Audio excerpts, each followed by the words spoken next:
Seriously? Yes, with us. Yeah.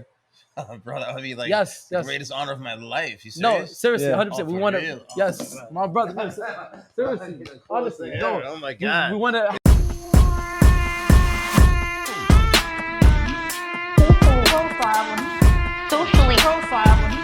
Socially profiled when he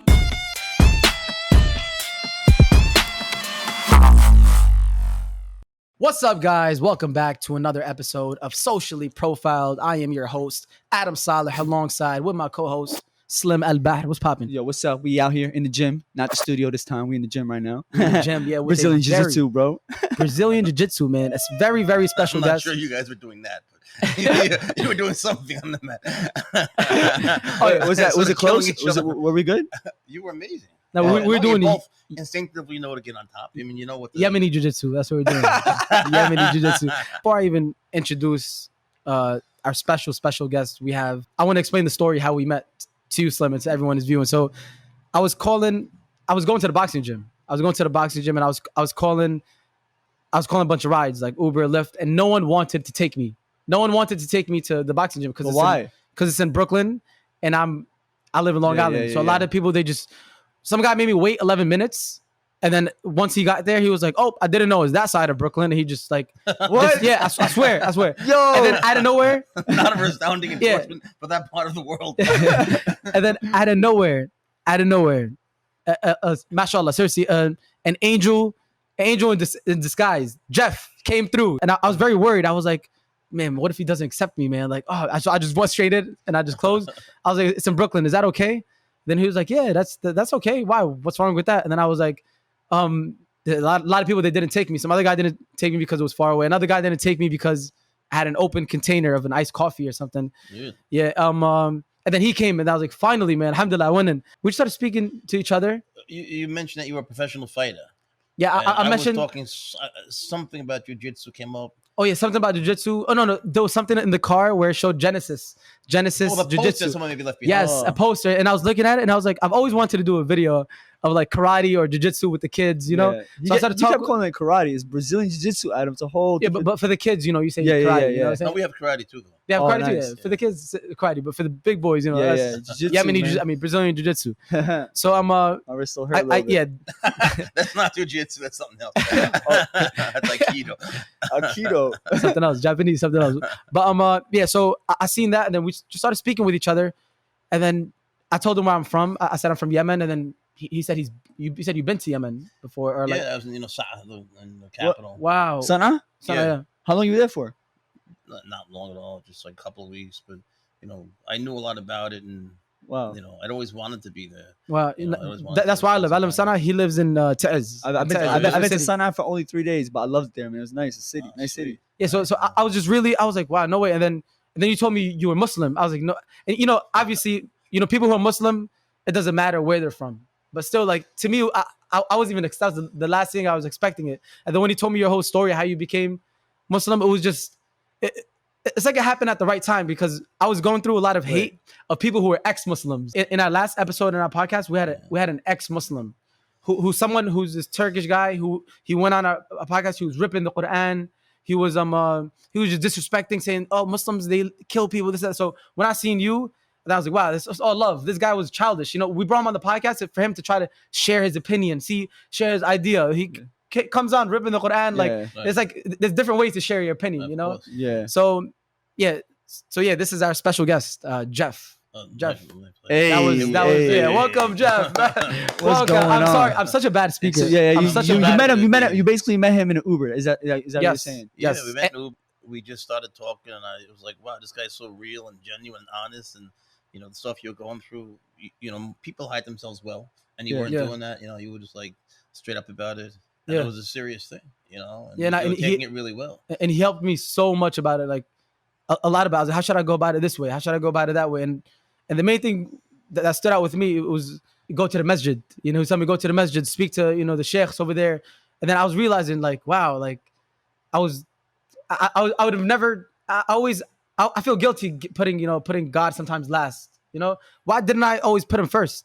Why didn't I put him first? So sometimes I always feel guilty. Even though I was born Muslim and everything, I feel no, but I didn't really only mean like that. What I was saying is like, remember we're talking, you can go out to a bar or whatever. Let's just say you go to a bar and you get like, people are in their 20s or whatever, and they're doing their thing and they're drinking and maybe they're drunk and so on. And now let's say you go to the masjid.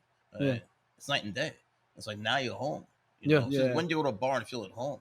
You go to the masjid. That's what I was just thinking for you. It's like, you go home, you talk to the people who you can trust. You can talk to people in the bar and maybe there's hot girls and everything, and God bless you, do it, but it's not the same thing. You can't take that, you're not going to take anyone's their advice to heart, because who the hell knows what they're drinking, and so true. Who knows where they're really at, and in the mosque, people have they're thinking about your heart. They know what's right, and people are always so genuine there. And there's such a brotherhood, kind of like in jiu-jitsu. There's something about having a fellow Muslim in the car also that I just could see you in my mosque, and I would know you would be another brother. Then that's how I think of you. My brother. Wow. It's My brother. thinking about the culture as well as the religion. Yeah.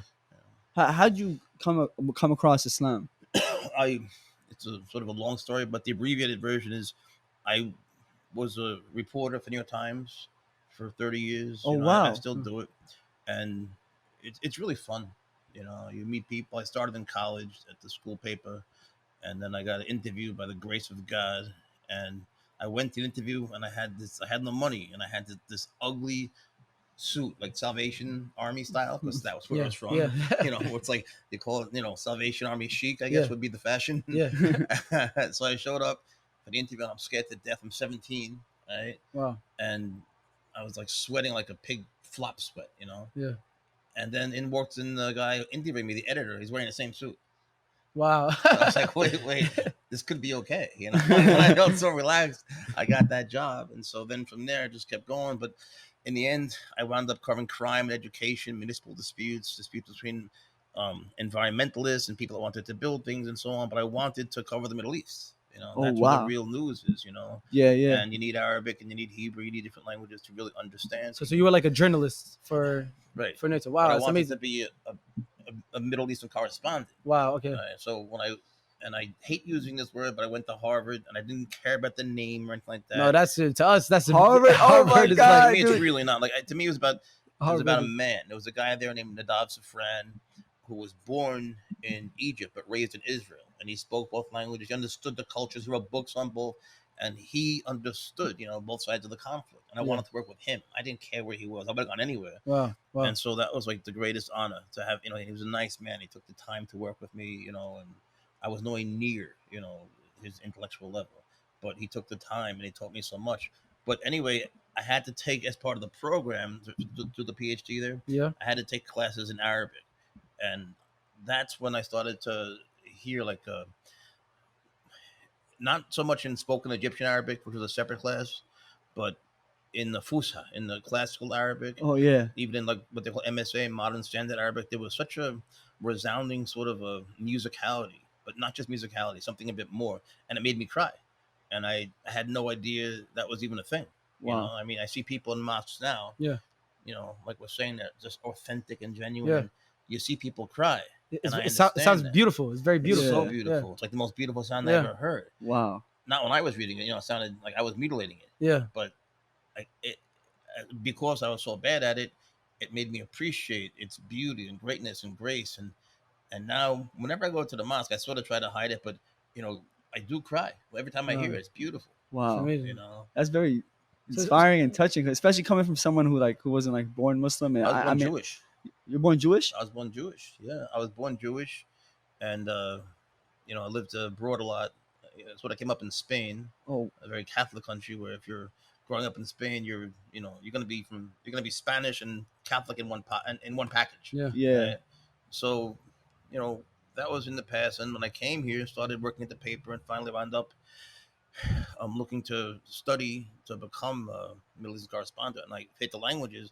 When I came to Arabic, there was just something so beautiful about it, and that was really the step that I took, and I couldn't stop. There were guys there, like professors, assistant professors, that were doing research on the Quran, on certain patterns and sounds and rhythms. and I just found it fascinating, and I fell in love, and I couldn't stop. What made you want to choose like Arabic? Because I know like in these big colleges they have these different languages. They have like Japanese, Chinese.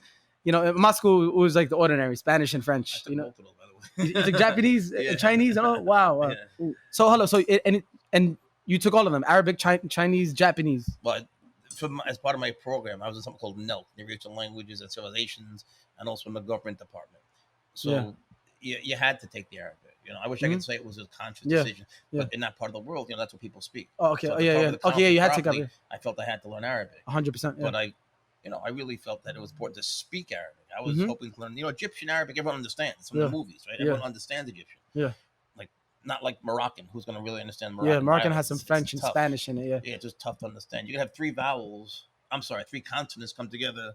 Moroccan, like, and don't forget SH is one, like, yeah, right? yes. So SHLK, like there's no vowel. How do you do it? Like, how do you do it? So mashallah. So انت بتتكلم عربي. أنا بتكلم لا بتكلم عربي كلم عربي هو أنا مش عارف هو بيتكلم عربي شوية العربي حقي مكسر أنت بتتكلم كويس أوي والله أحسن مني لا ما شاء الله. Yo, it's crazy. No, that's amazing. So you became more interested after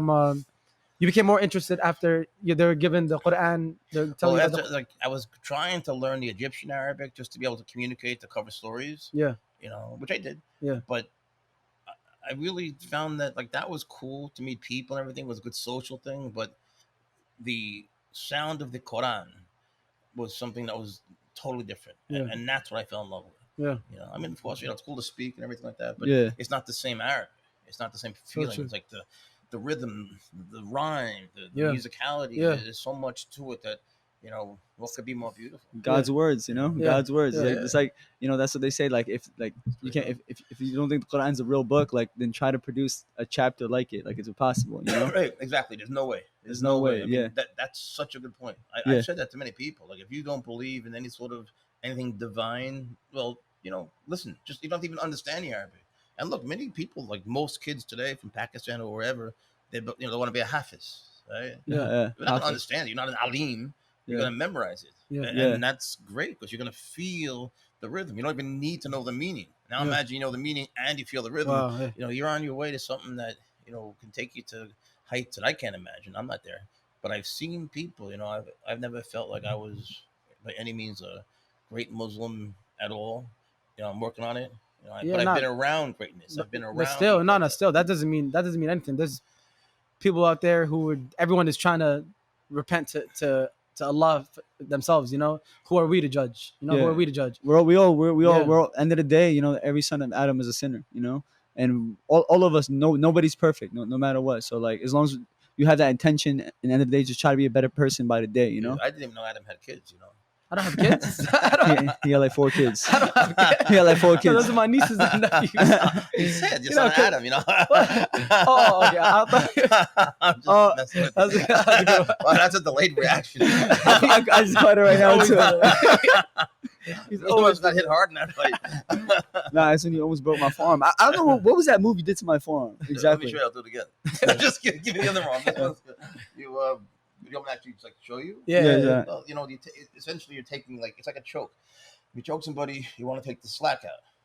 So for here, take his bone out. Like just relax. I'm not gonna do it right. If you do it like this, you're not gonna feel anything, right? Yeah. So this way takes the slack out. You want to take it out, and this way. So before you start the technique, so you're going here, which sucks already, right? Yeah. And then here, then you're resting it, and now if you're down just like an inch, you get that sound. Yo, that's amazing. Honestly, that's so amazing. Good for parties. Yo, his grip was mad strong too. Like your grip is like that's years of experience. Yeah, of course. That's years of experience. Like how long you been doing this whole jiu-jitsu thing for? Oh, I started training in martial arts generally when I was like a little kid. So I would say almost 50 years. Oh, mashallah. Yo, well, that doesn't even sound good. That sounds like this guy's got a foot in the grave. But the truth is, you meet really cool people, and it's like a brotherhood in jiu-jitsu, especially these days. Because I was hurt really bad, and I started training, and you meet the coolest people, and you go through such hard times together. Yeah, kind of like the stuff we were talking about. And you would fit in perfectly. I was saying the same thing. You would really fit in, even with like Muslims. I remember you telling me one time you were at the hospital. They all visited you.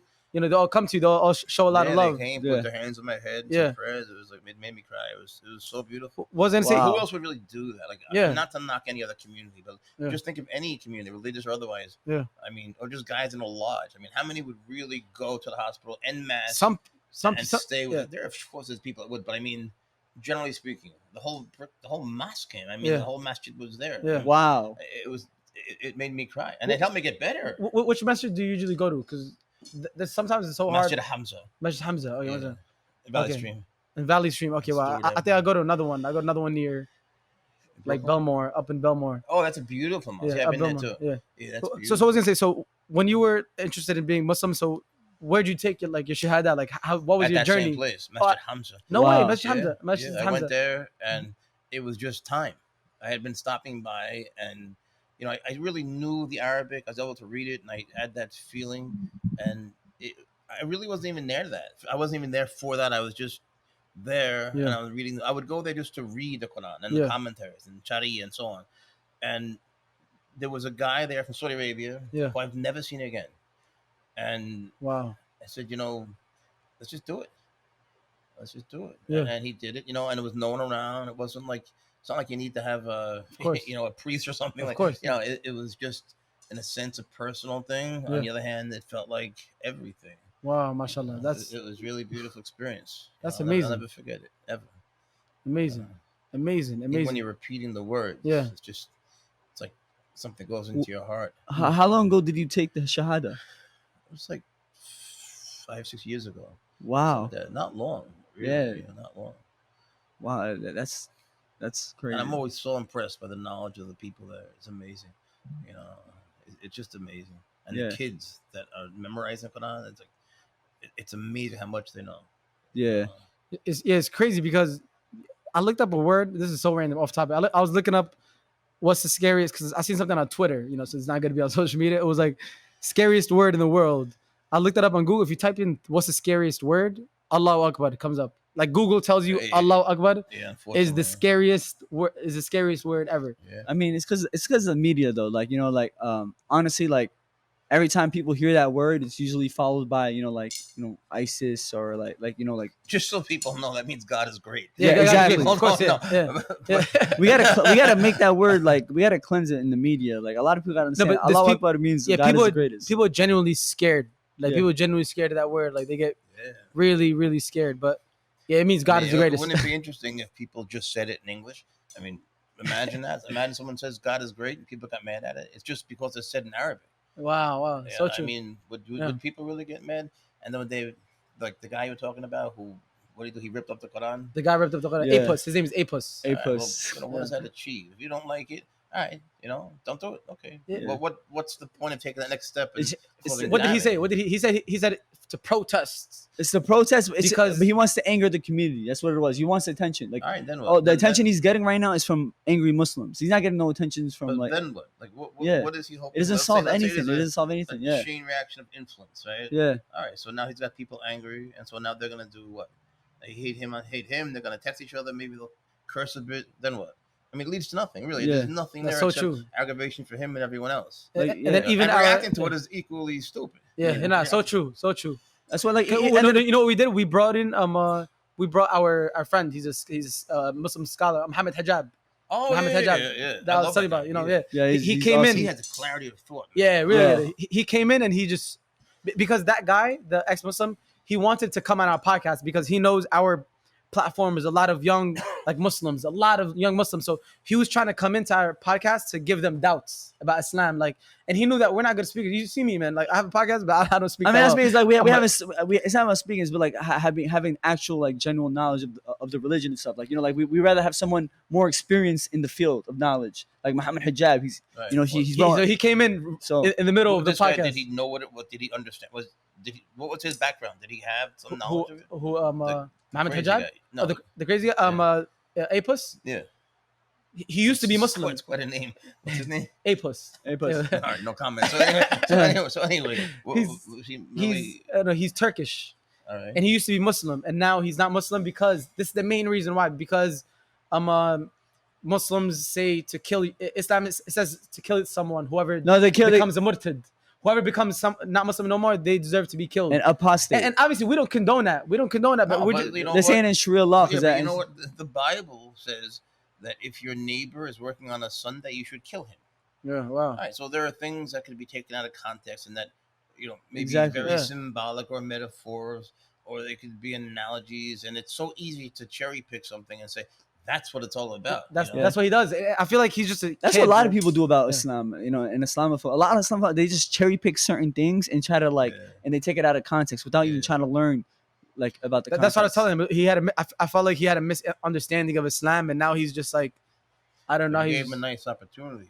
Yeah. Well, hopefully he's watching this, man. It'll be truly amazing if he can watch this and have some sense get knocked in his head. People have the right to not believe, but to not believe and take the next step to say, look, I have my book, you have your book. Let's say different religion, you have your book. The problem is when someone says my book is better than your book. Right? Well, he has no book. All right, that's okay. You don't need a book, but what's your problem with my book? Yeah. It's just, so true. So true. One thing I find weird about these kind of guys is that the reason that they're ex-Muslims and they label themselves as ex-Muslims because their whole bread and butter is being an ex-Muslim. All their supporters is people who are Islamophobes who hate Muslims. Right. So that's all of his followers. Almost like it's an ideology. Yeah, itself. so that's how he makes it. That's what puts food on his table, basically. And you see that and in being politics ex-Muslim. too. You'll see people that just say whatever. The right wing, let's say, hates the left wing, and that can, or vice versa, whatever. That can be their whole ideology. But what do you stand for? You're anti-Muslim. Okay, so you're a pro what? Yeah. You're a pro nothinger. You're a nothingist. An existentialist.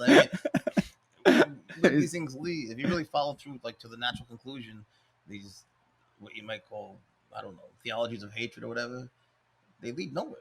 They're nowhere good. Yeah. They lead you to antidepressants and Xanax. So true. A bottle of vodka in your hand. Yeah. Do the people that come in here to do jiu-jitsu, do they know you're Muslim or do they not know that you're Muslim? I think they don't. It doesn't come up. They don't. If someone comes in and they're Muslim, they probably know me from that mosque that you went to. Okay. I can't think of the name of it. I forgot the name of it. I did. It's but it's in Belmore. It's a nice It's message. a beautiful place. Beautiful it really place. is. Wow. But when they come, we talk about it. Nice. I don't like to bring up any sort of religion. Yeah, of course. Of course, or politics. Of course, I do. Yeah. But yeah. No. Even me, I don't get involved with politics. Like my last name is the same last name as the president that they killed in Yemen, Ali Abdullah Saleh. Right. But my last name is Saleh. But I don't got nothing to do with it. My last name is Leibowitz. Leibowitz? Oh, yeah. So who is it? It's like the name of a gefilte fish. My last doesn't name bode well for me with anybody. The Jews don't like me. The Christians want to kill me. And so, look, they don't get me for one thing, it'll be the other. So we should make the most of the interview.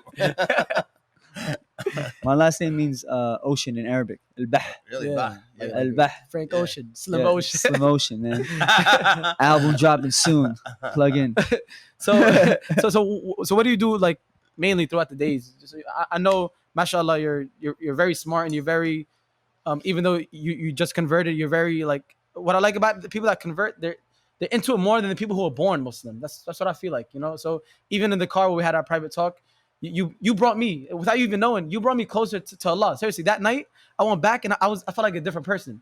I started trying to pray as more as I can. Sometimes I would pray in the morning and at night, but then in between the day I'll miss it. So I started not missing it because you impacted me in a really positive way. I know you probably don't know that, but it sounds weird too. But you definitely impacted me in a really positive way. I was thinking the opposite. Seriously, I was thinking, how refreshing. That was the feeling, how refreshing. It was like going back, that feeling, going to the mosque and feeling home. Yeah, I felt the same way. The brother, but really, in walked the brother. Now my car is suddenly a home. It's not just a Uber, a vehicle. It suddenly felt like we could say anything to each other. And you were so nice for taking me too, because everyone didn't want to take me. And whenever I go to meet him, I always meet him in Brooklyn every day. Has a bad reputation, I guess. Huh? Your neighborhood must have a really bad reputation. No, I thought it was very nice, actually.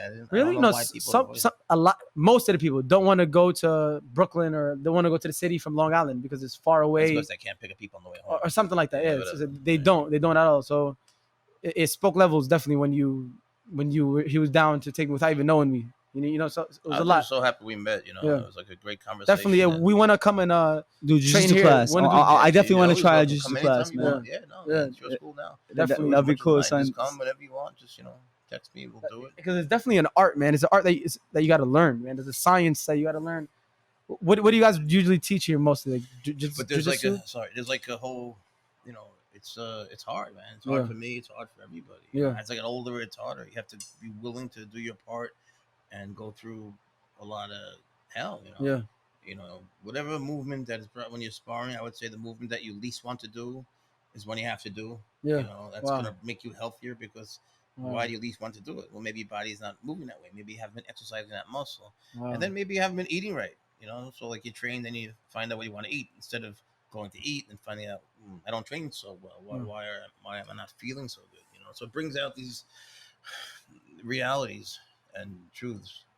And also another reason why I was saying it's also a blessing meeting you too, because you also train like us. We have fights. Yeah. We do a lot of YouTube fights. Like it's on YouTube. We have a lot of me and Slim were undefeated with it. They call us, well, we call ourselves the true beasts from the Middle East. You know what I'm saying? No, for real, the true beasts I like it. from the Middle East. So even like training with like jiu-jitsu, we feel like it would help us out a lot with Yeah, conditioning. I you know, definitely want to learn. Just So maybe in the future we want to jump into MMA. You know what I'm saying? yeah. We learn how to choke somebody out. You know what I mean? So it's not just it's not just with like Islam, Muslim, and like advice, but it's also training too. I feel like training also. Oh, and also you have I've shown you his cat, Striker the cat. It has 6.3 million followers on TikTok. Wait, your cat TikTok, has his cat. 6.3 million followers? Yeah. I have another cat now coming. Yeah. And he's a little baby, and so Wow. I want you to meet him, and maybe you could like be part of his journey growing up. Oh, 100%. Oh, wow. Of course. I have video of him. I'll show you. No way. But, Of course. Yeah. He's I'll be Uncle I'll Adam. take it out Yeah. after, I guess. Yeah. Uncle Adam. I'm not even I'm not his biological dad. Just so you know. But he's Well, that's what we do. but he is really cute. But he's scared of baby cats. I don't know if you can be scared. I'm not scared of baby cats. What do you say? He's scared. I'm not scared of baby. Yeah, that's. Oh my First one. God! Wow, yo, Slim, his He's cats big? look like cheetahs and lions They and tigers. do. They Yeah, like do. it's Dubai, man. Like The servals, right? The servals. Cheetah has stripes and the. Wow. yeah. He has two cats. He has two Yeah, I cats. have two Yeah. kittens. Brooklyn, So, you know, Cal. Oh, cool, I love that. Brooklyn and Cali. Yeah, 'cause he's from Brooklyn. His wife is from cheetahs California. have Wow. spots, right? And tigers have the lines of stripes, but these guys are the only cats that have both. Oh, that's So a I cute think they cat, should be very man. proud. Yo, that's a cute kitten. Wow. Oh my Yo, God. we would love to. Well, he's gonna Yeah, be here yeah. soon. We gotta still give him the bottle. Oh, of course. But- I would love to be Uncle Adam. You know. You'll definitely be Uncle Adam. No, but that's amazing. I seen what kind of cat? What specific name of it? Like it's like a a serval cat. oh, it's a serval. Oh, and they only can eat specific kind of stuff or Well, something. they have to, they have to have special nutrients, and it's a whole thing because, like, if you take them, let's say they have surgery with a regular vet, Yeah. they would die if anesthesia used for regular cats, like Brooklyn, let's say, right? Yeah. Yeah. So they have special requirements, and the same thing with the nourishment. So they'll eat raw chicken, but you also need to put some like organic, like a dust they sell. It Wow. has bones and organs and whatever inside. They need that. They need to sort of feel like they're hunting. Wow. Yeah. I Wow. seen some of the videos. It just goes, and just grabs it. So yeah. Yo, is that I would like, love to see that. That's is that crazy. food that we can eat too? That's food that we You eat. want to eat dead raw headless chicken? Yeah. Nah, I want not raw. you might Oh, get gotta it. cook okay, it. not raw. We can't eat raw. We gotta He cook likes it though. raw. Honestly, But they like it raw. Yeah. Like Sometimes I just do cook it, and I'll have some for me, some for him. But Oh, that's Wow. that's goals right but there. That's goals. Odessa, he's still on the bottle, and you guys gonna love it. I wish he was here now. Oh nah, man, definitely. I love They kittens, man. I love let me cats. just say, this is like people don't know this, but I have a heart condition, Yeah. a really bad one. Yeah. And it's called HOC. It's some crazy long term that I can't pronounce. I don't know. Yeah. But these cats, they have the best hearing, like anywhere, much more than a dog even. Right? They Yeah. hear everything. Yeah. And so what we're doing now, this is what I'm experimenting with, is I have dog trainers working with this cat to teach him to be a service animal, so that Wow. if I have a friend who has epilepsy, Yeah. right? And when she starts to, when she doesn't feel anything, but when she's starting to have a seizure, her dogs know. Wow. They sense something. I guess they hear the changes in her neurochemistry or something. They hear Wow, changes that are physiological that we don't, right? Yeah. And so one goes and gets a manager. She's at a hotel, gets help, What and the other one sits on top of her. And she had a seizure today, and they did their jobs, and she's fine because of them. It's amazing. Wow. There's always one that knows where to go. So with that in mind, it's like the same thing, but the serval cat, they can hear like the thing in my heart is very hard to hear. Yeah. Right. But they can hear it and be trained to react in a certain way. So, Wow. you know, he would let me know that something serious is happening, Yeah. and that could very well save my life. Wow, that's amazing. You know? That's amazing. Subhanallah, man. Like, Yeah. own a cat. A cat's was, even though sometimes, like a while ago, I was looking at a cat. I know it's kind of weird. I was looking at a cat. I was like, imagine being a cat, man. I just feel so bad. I was looking at like they just sit there in the same spot, but they're so innocent. You know, that's why they're so like. That's why the Prophet had a cat. And I remember you telling me that in the car. Not a dog though, but yeah. Yeah, not a dog. He had a cat. The Prophet had a cat. He loved his cat. He Yeah. so well. Yeah. The problem is when people try to share the marijuana with their cats. Habibi, أنا مجنون. حبيبتي please أنا أكيد أنت وأنا أحلى.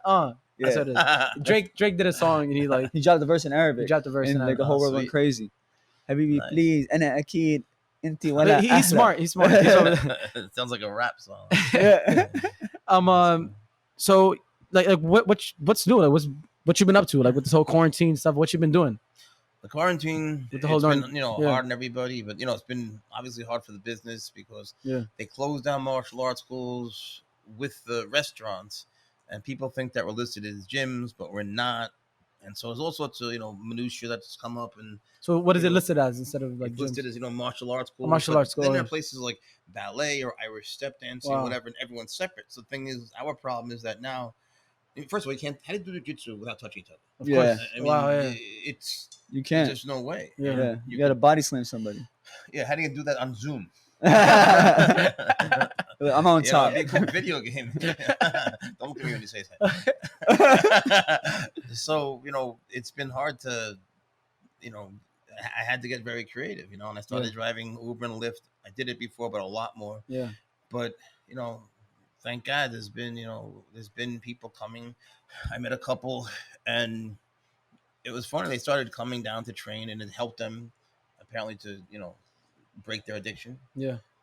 But then they went back to the group therapy, and they passed the word that it had helped them. And so now I have all these couples that were heavily addicted to opioids, to even heroin. Yeah. That took those, next steps, and alcohol.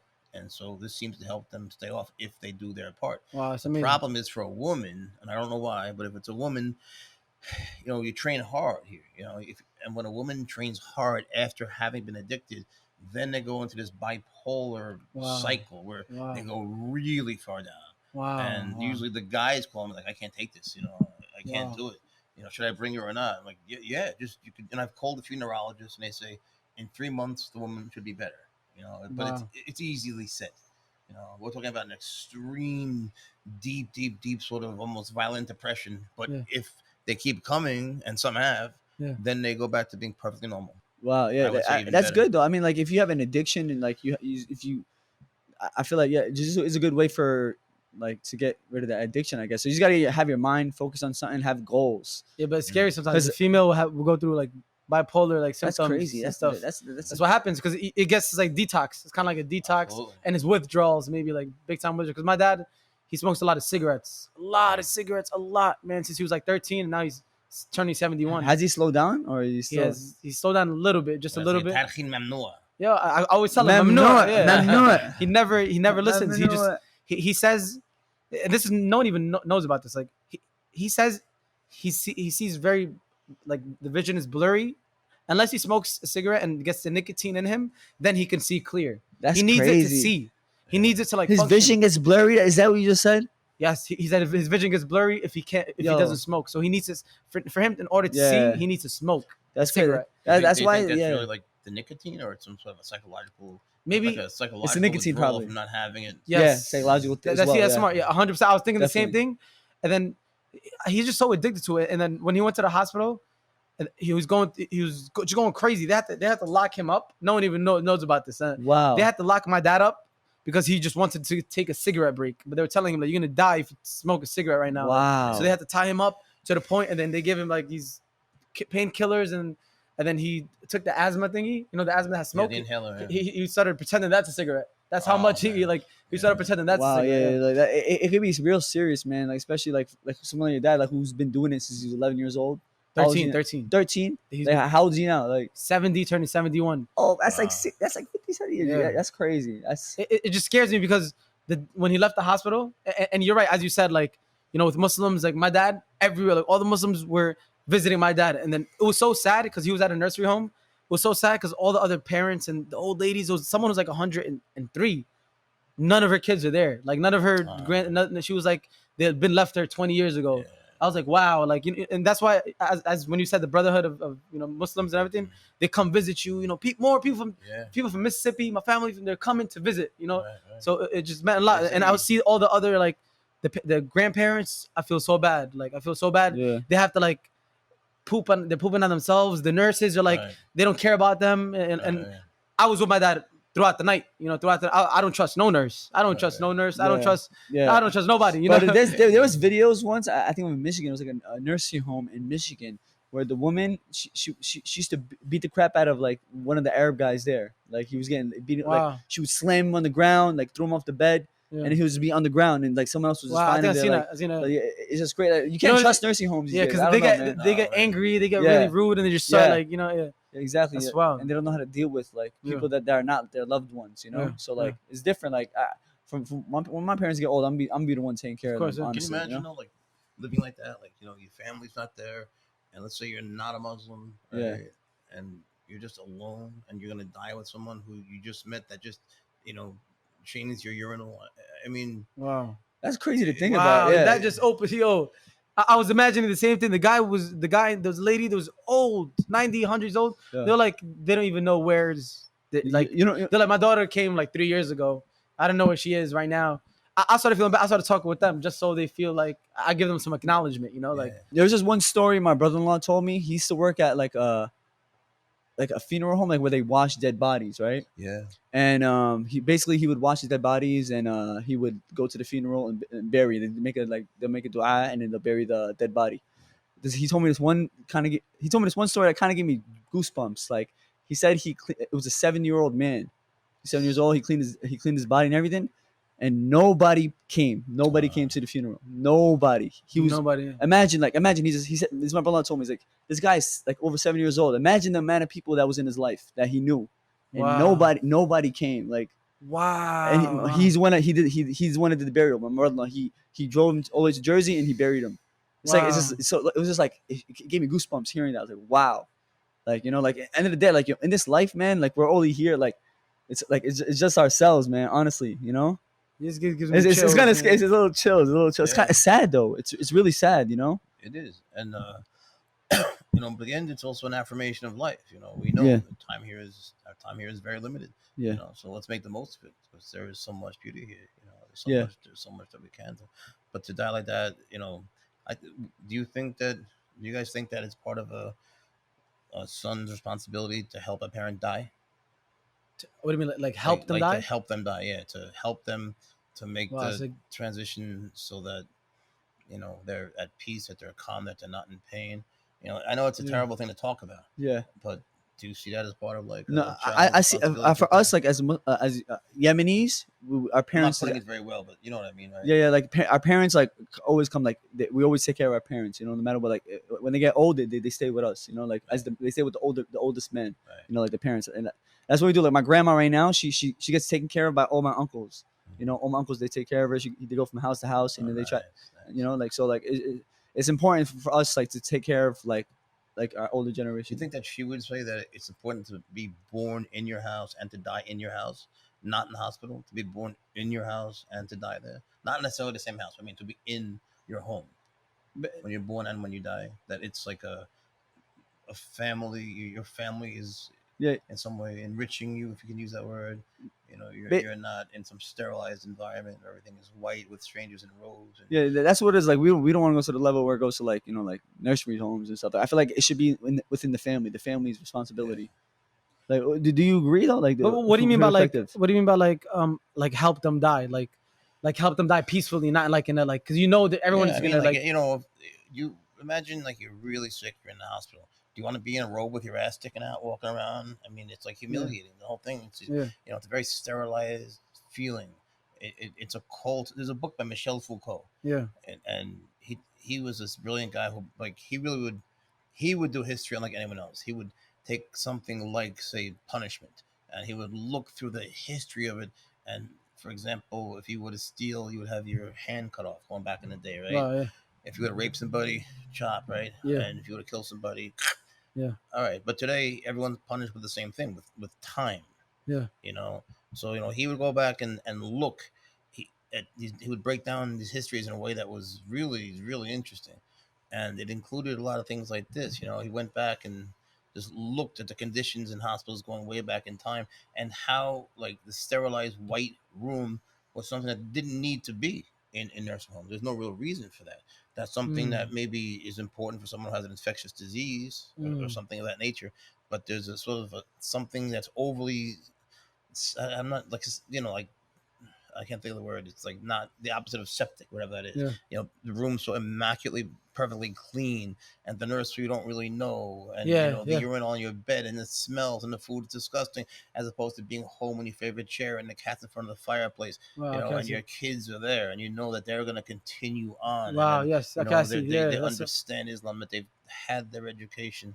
I mean, to me, again, it's just my opinion, but wow, it's like that's so true. That's so true. Definitely, like that's what I'd rather help them, to bring them home. Yeah, I'd rather them. Yeah, I'd rather them. Like I rather honestly, I'd rather my parents pass away like in my house. Like at there instead of being like somewhere, random. Somewhere random. Of course, so, of course. I mean, it's not discussed much, but maybe it should be. Yeah. Yeah. Just at least understood, because imagine it's you. Imagine like you're in some just I keep saying sterilized. To me, it's a terrible feeling. Yeah. I don't know, to just be lying in the the white bed with the white sheets, with the woman that's coming by with the white thing, and then her supervisor comes by to do a survey on how well she did. Meanwhile, it's your dad. Yeah. Who cares? They're trying to help him. Like they're trying to help him. They're trying to help him live this and that. Yeah, blah but how's blah. that going to help him to really live and to be the man that he is in his home? Yeah, no, that's so true. And even like where we're from in Yemen, the Qaria, like that's the way they die. They don't go to hospital and service and that. You stay home. You was born there, you're gonna die right there. Right. There's something that's really how it is. about straight that, up, yeah. And there's something beautiful about it too. You're right. Yeah. It's you're right. also like, don't you find it less scary? Just you're at home, just where you would be if you're watching a Muppet show. Yes. No. Honestly, that's a very different and very unique way to look through it. And that's right. I feel like that's actually a right way, because even in Yemen, people don't have these hospitals, money, insurance, this and that. So just being at home, dying at peace is I'd rather have my parents. I'd rather have myself too, die at home, die at peace, than randomly getting a phone call while I'm out somewhere. Exactly. And you may get some medication wrong or something. Who cares? Yeah. As long as the person's comfortable and happy. And I think were me with my children, I don't have any, but wow. If my cat was there, yeah, no, I'm talking about the feeling of home. Things that make me feel at home, and not the same. But children, the actual, as silly as it sounds, your couch, your bed, your TV at the distance you like with your wife, that's your home.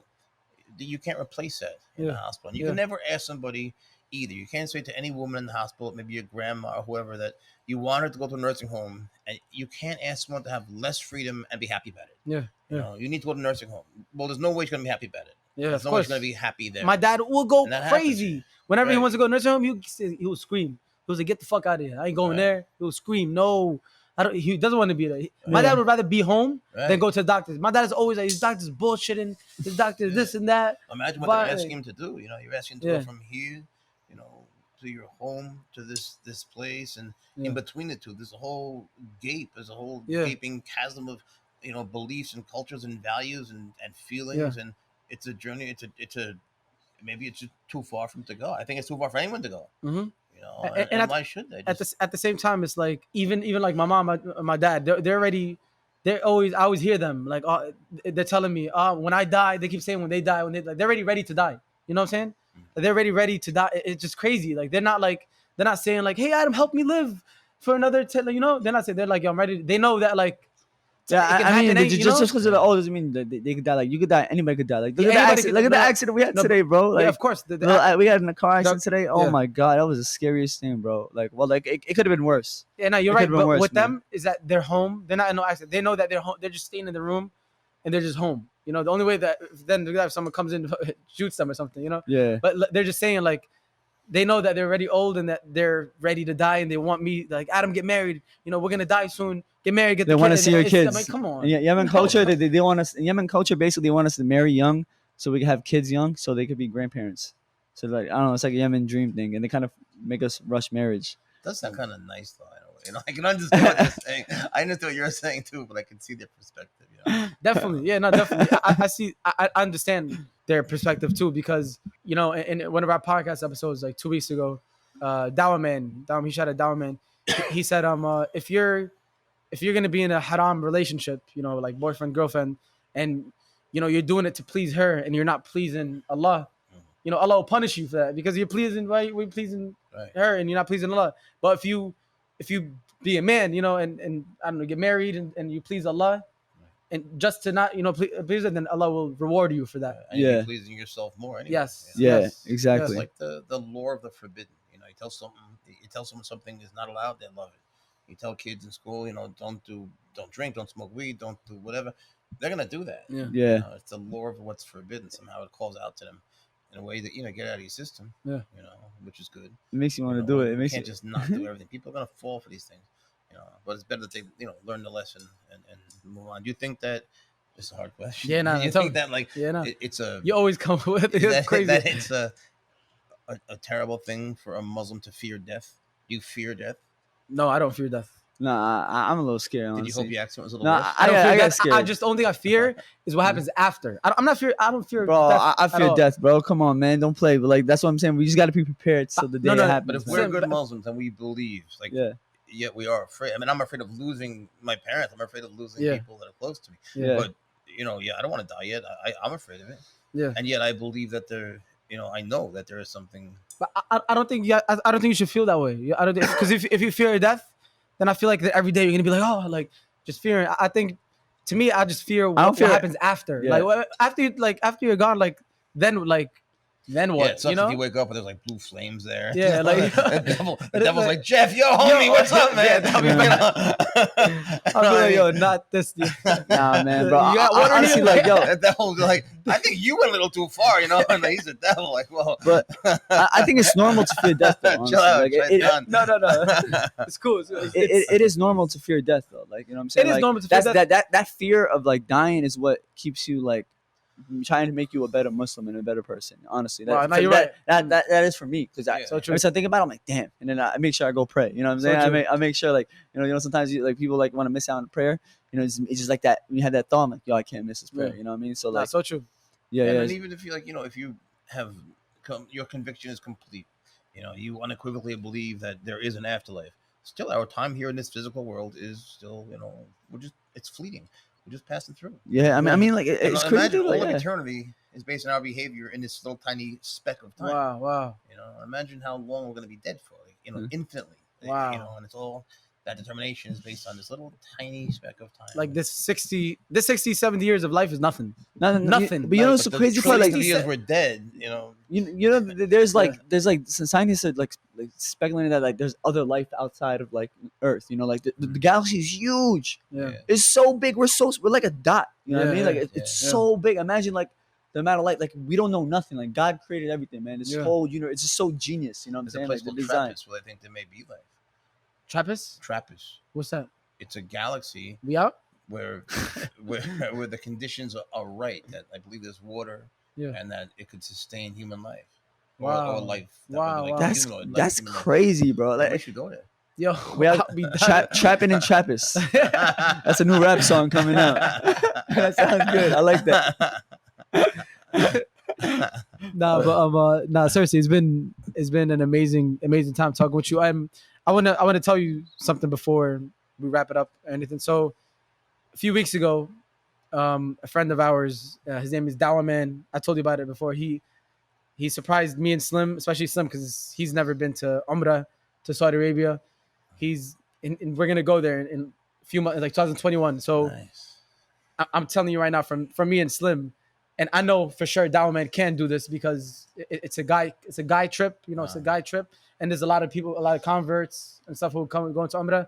So and he'll sort out the hotel, the flight, everything, the ticket. So if that's cool with you, would you like? Are you down to be coming with us to to Umrah and to Saudi Arabia. Wait, say that again. To Umrah, like we want to bring you with us to Saudi Arabia to do Umrah. Seriously? Yes, with us. Yeah. Bro, that would be like yes. the greatest honor of my life. You serious? No, seriously, 100%. We want to. real? Yes, my brother. No, seriously, honestly, no. Oh my God. We want to have the experience. It's his first time too. Seriously, yeah. My shout out. That'd be, oh man, that would be like the coolest thing ever. No, seriously, we really. Seriously, that would be the greatest. We have we have our friend Dow, man. He's the one that's gonna help us out. His name is Imran. He's from the UK. He's never been there. I've been there 3 times, and I still want to go do it and like right this time. And I feel like going with you guys. We're the ones that get me from America. The rest are getting me from the UK. So it'll be a cool. Man, it'll be the a nicest cool thing that's ever happened to me in my life. Nah, that's amazing. Seriously, I can't wait till we all go together. Yeah, I'm excited too. It's my first time. It's different when you go in person. It hasn't quite sunk in with me yet. Yeah, now we want you to all of us. Me, him, Imran, you.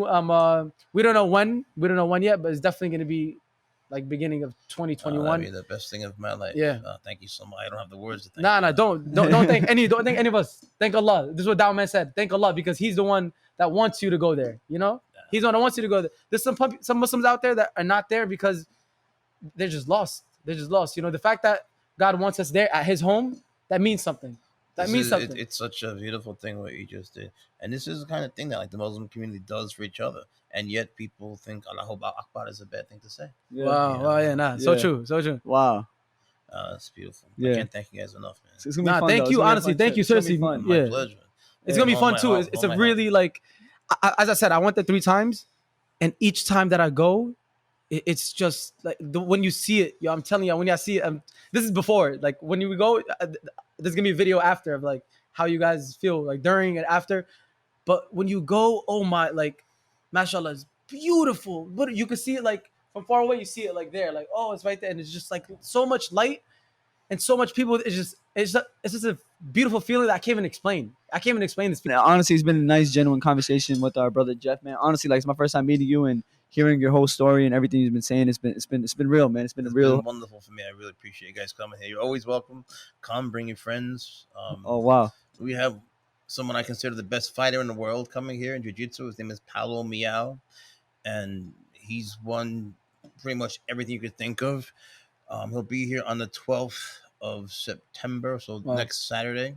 Oh wow. And there's very limited space. So if you're interested in attending, then shoot me a text. So he's gonna be fighting. Well, he's gonna be teaching a seminar. Teaching a He'll seminar. spar Wow, with everybody, I'm sure. Nice. That's amazing. I don't think he'll find many really challenging fights. I mean, this guy's amazing. Okay. But you know, we have some really great people that'll be there. And how can they come here if they wanna come September 12th? They can.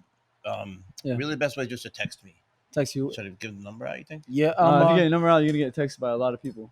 People actually watch this. Yeah, I'm telling you, you're gonna get. All right, so you're gonna get a gazillion. What can they not just people that just yell out the email? window, yo, Jeff. An email. Yeah, we'll put the email here, guys. We'll put the email here, and also huge shout out to Genesis Brazilian Jiu-Jitsu. If you guys are around Long Island, if you guys are around New York, Brooklyn, and you guys want to learn and want to, go to school for this and learn the art, come through here. I'm telling you guys. If you want to just come and hang out, come with these guys. Hey, people that don't know us. You're a Muslim person and you want to come and just hang out. It's a beautiful mosque. We can go there and hang out and have some food and everything. It'd be nice. Nice. Everybody's welcome. Hey, we definitely gonna come here for a class though. For sure. Also show your love, show your support to Jeff. Definitely. You guys will see us here. We're not just here just for the podcast. We want to come here again to train. Anytime. To train and to hang out and to, just to have fun and just talk. And definitely inshallah soon. School now, man. Too. I'll give you a key. Come whenever you want. Nah, my brother. I didn't say you. I didn't say. I was gonna make a copy on the low. Yeah. Yeah. When you said friends, someone's like, "Oh, he's gonna bring in 8 guys. They all come through, man. Hey, pull up." No, but that's honestly, Jeff, thank you so much. We go way back to that Uber ride. So. Thank you. No, thank you. No, honestly, my pleasure. From the bottom of my heart, honestly, thank you so much for having a pure heart. For the wonderful gift of a lifetime. Inshallah. Now we're gonna see each other soon. All of us. Inshallah. We're gonna see each other hanging out soon, and we'll keep each other updated till that day comes. Inshallah. Hey. Ma'asalam. Ma'asalam. My brother. Ma'asalam. Thank you.